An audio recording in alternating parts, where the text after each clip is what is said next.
Bonjour à tous et à toutes. Bienvenue à cette séance. Mon nom est Véronique Roussel. Je suis agente de communication au service de la mission et du recrutement de l'Université de Montréal. Je serai votre animatrice pour cette entrevue qui a pour but de vous faire découvrir la faculté de musique. Avant de commencer, je vous rappelle qu'on a plusieurs événements, des entrevues de la montagne qui se déroulent jusqu'au 17 décembre. Donc, pour connaître la programmation, consultez le site des rendez-vous des futurs étudiants. Alors, avant de commencer, quelques petites précisions de base. Votre micro, votre caméra est fermée, comme vous le voyez. L'entrevue est d'une durée d'environ 15 à 20 minutes. Et puis, si jamais vous voulez nous écrire des questions, n'hésitez pas, nous avons des modérateurs ou une modératrice. Écrivez la question dans la bulle, sous la bulle Q et R ou Q et A au bas de votre fenêtre. Alors, avant de commencer l'entrevue, je vais laisser mes invités se présenter. Puis après ça, nous allons débuter. On commencerait peut-être avec Jean-Philippe. Oui, bonjour.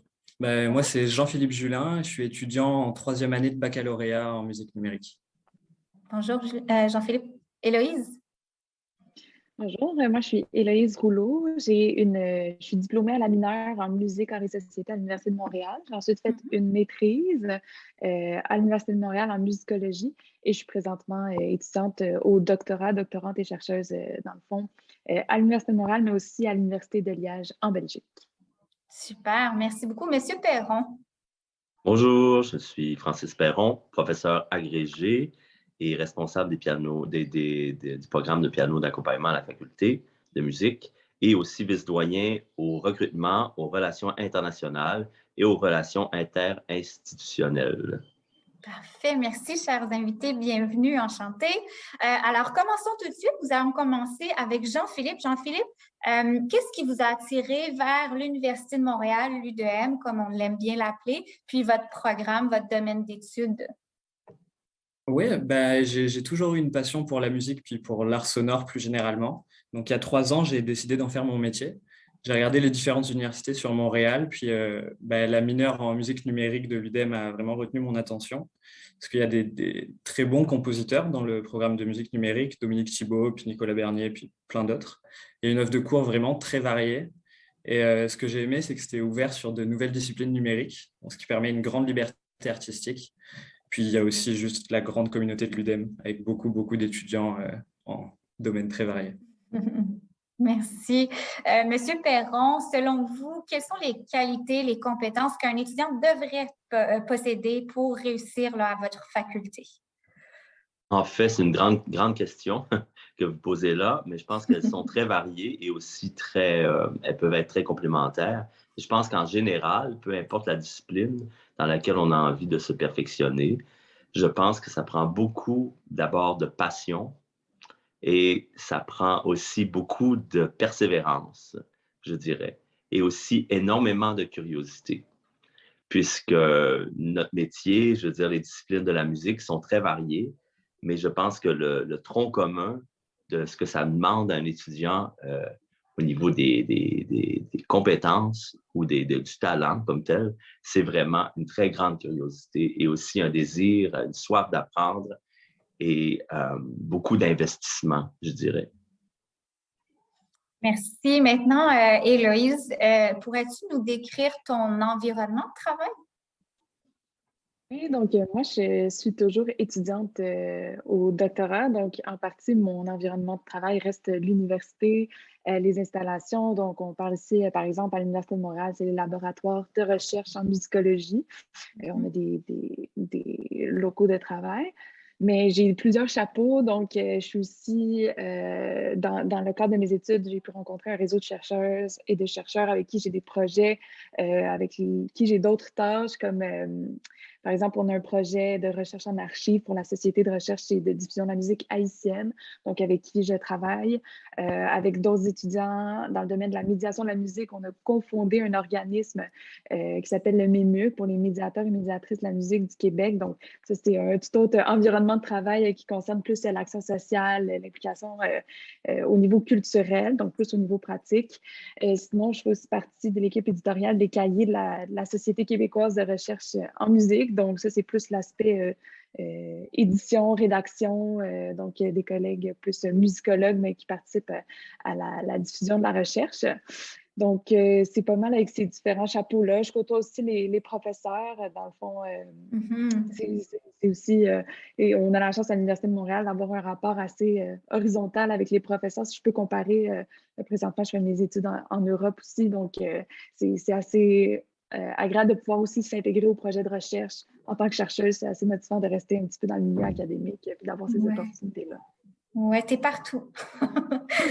Plusieurs chapeaux, c'est ça. Oui, c'est ça, exact. Jean-Philippe, quelles sont les compétences que tu as développées, qui sont utiles maintenant aujourd'hui, là, autant pour tes études que ta vie personnelle? Ça m'a permis de développer vraiment la rigueur puis la créativité dans la création musicale. Ça m'a vraiment donné envie de toujours aller plus loin, d'essayer de me dépasser constamment. Et finalement, ça m'a appris à aimer l'inconnu et le différent et à m'affirmer tout simplement moi-même, en fait. Puis j'ai pu apprendre toutes sortes de compétences sonores, l'enregistrement de groupes live, le mixage studio, la conception pour du jeu vidéo, la programmation, mais aussi des trucs plus larges, la sociologie, l'histoire des sciences. Puis ça, c'est ce qui me plaît, c'est l'offre de cours variée. Puis en termes d'opportunités, ça m'a quand même ouvert les portes de compétition en composition. Donc j'ai pu en remporter certaines, ça m'a permis de travailler à la Société des arts technologiques. Ça m'a permis de présenter mon travail dans différentes conférences scientifiques, puis en fait simplement d'ouvrir les portes du monde professionnel. Super, merci. Monsieur Perron, est-ce que vous pouvez nous parler de projets qui se passent à votre faculté, mais qui ont un impact aussi dans la société? J'aimerais d'abord dire que la musique en général, je pense que toutes les formes de musique, comme on a à la faculté une panoplie de différents genres de musique. Et je pense que c'est une fierté aussi d'avoir sous le même toit plusieurs types de pratiques musicales.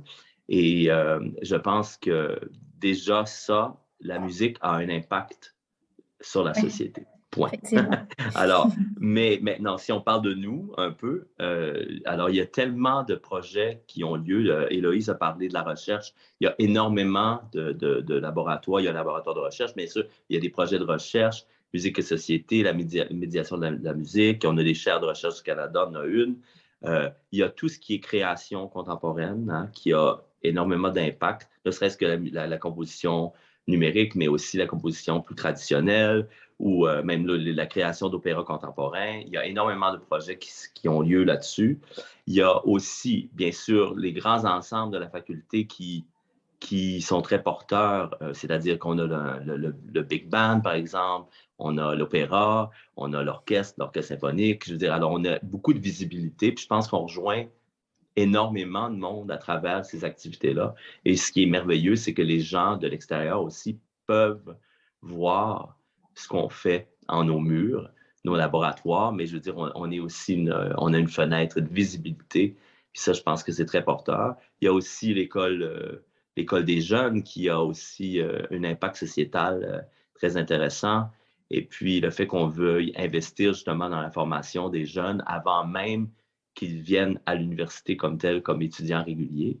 Ça, je pense que c'est très porteur aussi. Merci beaucoup. Maintenant, retournons avec Héloïse.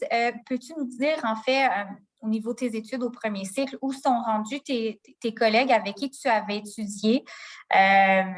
Puis, est-ce qu'ils travaillent dans le même milieu? Est-ce qu'ils ont poursuivi avec des études supérieures et compagnie? J'ai côtoyé beaucoup de monde après des années à la faculté de musique, donc il y a vraiment des personnes qui sont dans différents domaines. Je dirais qu'il y en a beaucoup qui ont continué avec moi à la maîtrise, donc je peux aussi parler par rapport à ça. Il y en a qui sont aujourd'hui au doctorat comme moi aussi. Il y a des gens qui font de la coordination pour les chaires de recherche. J'ai une collègue qui est rendue à la Philharmonie de Paris, donc qui travaille pour un organisme. Des gens qui sont rendus en rédaction dans les magazines culturels, des revues comme la revue L'Opéra. J'ai une ancienne collègue à moi qui est rendue autrice, compositrice, interprète, donc qui s'est vraiment redirigée vers le domaine de l'interprétation. Directeur de programmation radio, quelqu'un au Conseil des arts du Canada, donc ce qui est quand même pas rien. Des gens qui sont devenus chargés de cours, des gens qui travaillent pour des organismes culturels comme Artenzo, Compétences Culture, ou des troupes d'interprétation comme ballet, opéra, pantomime. J'ai même des gens qui se sont dirigés vers la bibliothéconomie, donc des gens qui se sont mis à travailler en bibliothèque. Donc, la mineure est vraiment diversifiée. Là. Super, merci beaucoup. Pardon. Jean-Philippe, qu'est-ce qu'on souhaite pour la suite de tes projets après tes études? Je pense que vous pouvez me souhaiter de vivre de la création artistique. Puis j'aimerais vraiment rester dans le domaine de l'art numérique pour ses valeurs. Puis j'apprécie de plus en plus le milieu des musées pour le côté créatif, toujours en lien avec une éthique. Mais je compte poursuivre mes études en maîtrise, donc j'espère être accepté. Ce serait pour faire une maîtrise en recherche. Donc, c'est ça. J'aime tellement ce que je fais à l'Université de Montréal que je ne me vois plus m'arrêter au baccalauréat. On te souhaite bonne chance. Monsieur Perron, si vous aviez un mythe à défaire sur les études à la faculté de musique, qu'est-ce que vous passeriez comme message? J'aurais envie de dire qu'il y a des mythes par rapport à aller étudier en musique, point. Et puis, qui à la faculté de musique, bien ça nous concerne, mais je pense que Héloïse a dit des choses très intéressantes dans son intervention, c'est-à-dire que des fois, on vient étudier en musique avec une certaine idée d'un parcours, et puis des fois, on sort de nos études, finalement, ça nous a ouvert d'autres portes ou d'autres débouchés. Moi, j'ai envie de dire que c'est sûr que souvent, on a entendu des choses par rapport à aller étudier en musique en disant mon Dieu, mais comment vas-tu faire pour gagner ta vie? Tout ce mythe-là autour des études en musique. Je pense qu'il faut vraiment croire à nos rêves. Puis quand quelqu'un a vraiment envie de pousser ses études en musique, je pense qu'il ne faut pas nécessairement l'équation est-ce que tu vas avoir une carrière exactement là? Je pense que ça, il faut avoir un esprit très ouvert. Puis justement, on ne sait pas ce que l'avenir va nous réserver, mais on sait ce qu'on a envie de faire au moment où on a envie de faire. Donc, j'ai envie d'encourager tous les étudiants, tous les jeunes qui sont passionnés de musique à venir étudier à la faculté de musique. Puisque peut-être que ce ne sera pas exactement le domaine dans lequel ils ont étudié, mais bien sûr, il y a tellement de débouchés qui s'ouvrent devant eux, puis les contacts aussi qu'on fait. Il y a énormément d'étudiants internationaux aussi à la faculté de musique. C'est un tiers des étudiants de la faculté de musique aux études supérieures qui est de l'international. Donc, c'est tout un réseau aussi qu'on se bâtit à travers la fréquentation de la fac. Super, merci. Finalement, dernière question pour Héloïse. En démarrant tes études, est-ce que tu avais une idée claire où tu serais aujourd'hui? La réponse simple, c'est oui. Je suis dans un cas un peu particulier où moi, j'avais fait un bac préalablement en journalisme. Donc, de faire la mineure, c'était comme mon entrée vers le domaine de la recherche en musique. Je revenais, dans le fond, dans le domaine musical. Et je voulais aller plus loin, faire ma maîtrise, faire mon doc. Et là, aujourd'hui, je suis au doc. Peut-être que je ne m'attendais pas à être de l'autre côté de l'Atlantique, mais du moins, je savais qu'est-ce que je voulais faire et j'y suis présentement. Même j'irais plus loin. Je pense que ça m'a ouvert les horizons vers d'autres. Moi, je ne savais pas qu'on pouvait faire des choses comme un post-doc ou travailler en milieu pratique. Justement, on parlait de médiation tantôt. C'est pas des choses c'est des choses que, dans le fond, j'ai eu la chance de découvrir et de un petit peu explorer dans mes études à l'université. Donc, ça m'a permis aussi d'avoir des plans post à venir aussi. Merci beaucoup, chers invités. Je vais me permettre une dernière question puisqu'on a le temps encore. Est-ce que vous auriez un message ou un petit mot final à passer à nos futurs étudiants, futures étudiantes? Je peux peut-être commencer. Ça rejoint un petit peu ce que j'ai dit depuis le début. Mon conseil, ça serait impliquez-vous. On a l'opportunité d'avoir plein de comités de vie étudiante à la faculté, là, que ce soit dans le domaine d'études, musicologie, composition, un comité féministe aussi dans lequel on peut s'impliquer, donc plus d'action. Moi, c'est ça que je dirais parce qu'aujourd'hui, toutes les choses, tout mon parcours me sert des choses que je ne pensais pas qu'elles allaient me servir, qui finalement aujourd'hui font partie un petit peu de qu'est-ce que je fais au quotidien.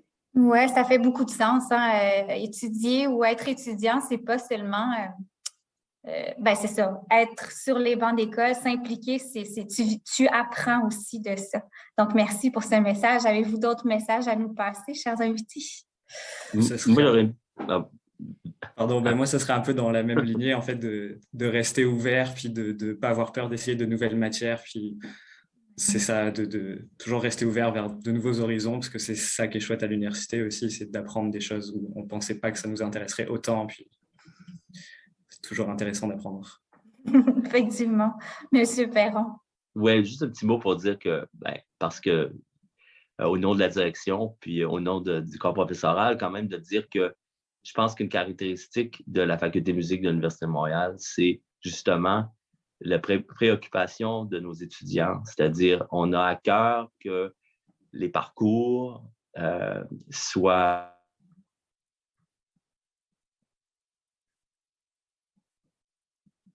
deux sens. Les étudiants s'impliquent, les professeurs aussi s'impliquent, puis je pense qu'il y a une grande caractéristique, c'est vraiment justement cet accompagnement-là qui essaie de justement de donner les meilleurs cadres, je pense, pour que les étudiants s'épanouissent en nos murs. Et je pense que ça, moi, j'en suis très convaincu que c'est ce qui est très important dans la relation qu'on a avec nos étudiants. Bon, merci beaucoup. C'est ce qui conclut l'entrevue. Merci encore, chers invités. C'était super intéressant. Merci à la maison également de votre attention. Cette entrevue-là va être disponible pour rediffusion sur la page vidéo sur demande du site de l'admission de l'Université de Montréal. Encore une fois, ces entrevues de la montagne se poursuivent jusqu'au 17 décembre. Cet hiver, si jamais vous êtes curieux d'en apprendre plus sur les programmes spécifiquement, les programmes qui vous intéressent, nous offrirons des séances par programme d'études. Vous aurez l'occasion, entre autres, d'échanger avec des responsables de programmes pour poser vos questions. Alors, la programmation sera disponible vers la fin décembre sur notre page des rendez-vous des futurs étudiants. Alors, gardez l'œil ouvert. Et d'ici là, suivez-nous également sur Instagram, umontréal.futurétudiant, où plusieurs ambassadeurs nous parlent de leur programme, de leur vécu à l'UDM et de leurs expériences. Alors, c'est ce qui conclut. Puis merci et à bientôt. Merci. Merci.